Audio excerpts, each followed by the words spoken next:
Good morning, guys. Automotive Inc. here. So wanted to do a update on what I'm getting for fuel economy.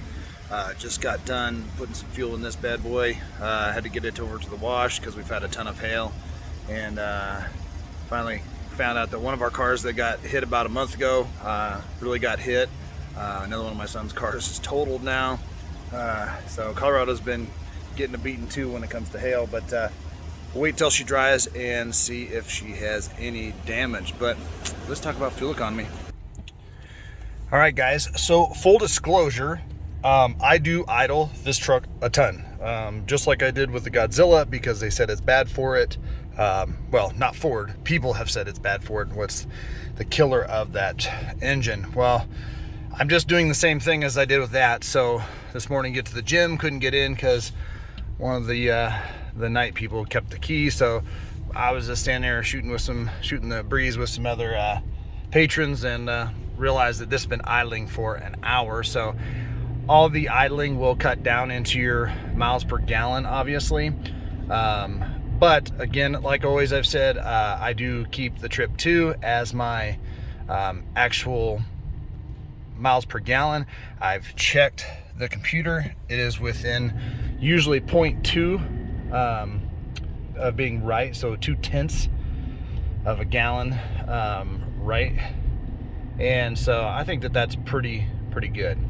So in addition to that, the truck now has 2326 on it for miles, and about 2,000 of that has just been towing.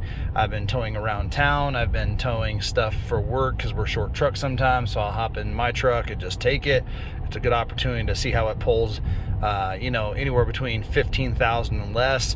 And just like it did on the Battle of the Plains with the big fifth wheel, it does really well. And but that is going to cut into fuel economy itself. So it means that I just reset this. It's going to be inaccurate for probably at least 50 miles.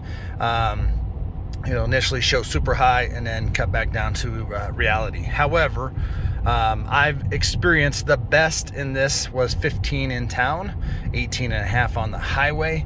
I've only had really one trip on the highway that was unloaded. The rest of the time it's been pulling a fifth wheel or some type of trailer, and then most of my towing has been in town. So when we look at my Trip 2, that has been since day one of buying the truck, you'll see that that is lower than what you might think. But again, a lot of idle time, a lot of driving to construction sites, leaving it idling, pulling equipment there. And the one time when I got 18 and a half, that was about almost 200 miles, about 187 to be exact. Half of that was 65, half of that was 75, and all of that was basically going up in altitude from my hometown, which is like 3,200 feet above sea level, to the Mile High City, which is allegedly 5,280. So that being said, that's kind of what I was getting in all reality. Typically though, I'll average about 14 and a half in town to 15. So I do run 87 octane, running it on ethanol free or 91.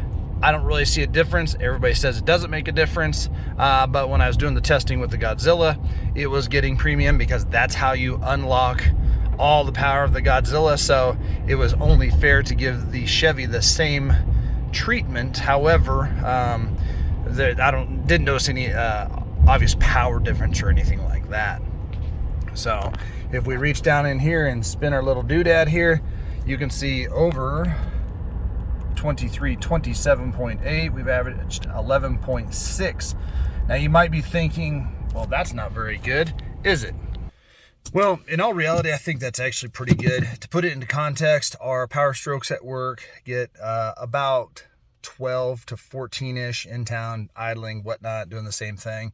We've had a Ram Cummins diesel in there for a little bit. I've been driving that for about 3,000 miles. In town, it's getting about 15. So I think that's fairly comparable. The big difference is the idling in those trucks is not good for it. The DPFs in the Ford definitely seems to want to regen a lot, probably every other day, and all those do is tow. The Cummins, I can get about 600, 700 miles with the idling / towing before it starts doing that. Again, the Godzilla did get really good fuel economy, but the Chevy, the Ford just kind of stayed that fuel economy. The Chevy keeps getting better with more miles. So obviously breaking in whatever you might want to consider it. And again, fuel economy is subjected to your driving habits. But right now, very good fuel economy overall. I'm very happy about that. Guys, hit the button down there in the corner to subscribe to the channel.